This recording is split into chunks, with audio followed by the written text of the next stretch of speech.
Hello everyone. Today I'm going to show you a vlog on Japan's persecution of the Chinese in Singapore. 1. Why were the Chinese persecuted in Singapore? First, we know that China and Japan are two very close countries, and they have had long-standing disputes since ancient times. And in 1937, the start of the anti-Japanese war further exacerbated this tension. Second, Japan did not want Chinese in Singapore to affect their plan of using the region's economic potential to serve Japan's war machine and the construction of the Greater East Asia Co-Prosperity Sphere. This is because Chinese in Singapore were dominant in Southeast Asia's economic activities. They certainly influenced their plan.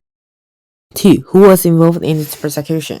There are four types of participants in this persecution: Japanese soldiers, Commonwealth soldiers, Singaporeans, and Singaporean Chinese. The Japanese soldiers were the instigators of the incidents as they invaded Singapore, and the other three participants are victims of this persecution.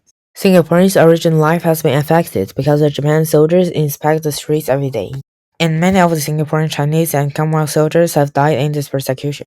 In the book called The Surrender of Singapore, 3 Years of Hell, it said that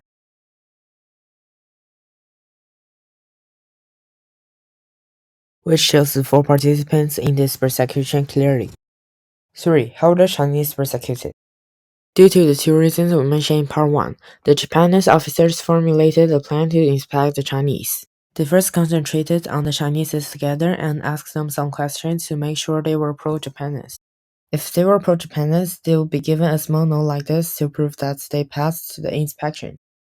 Those who were not pro-Japanese would be taken out of the line and shot. 4. What were the consequences of the persecution? In 1947, the 7 Japanese officers that planned for this operation were accused in a war crimes trial.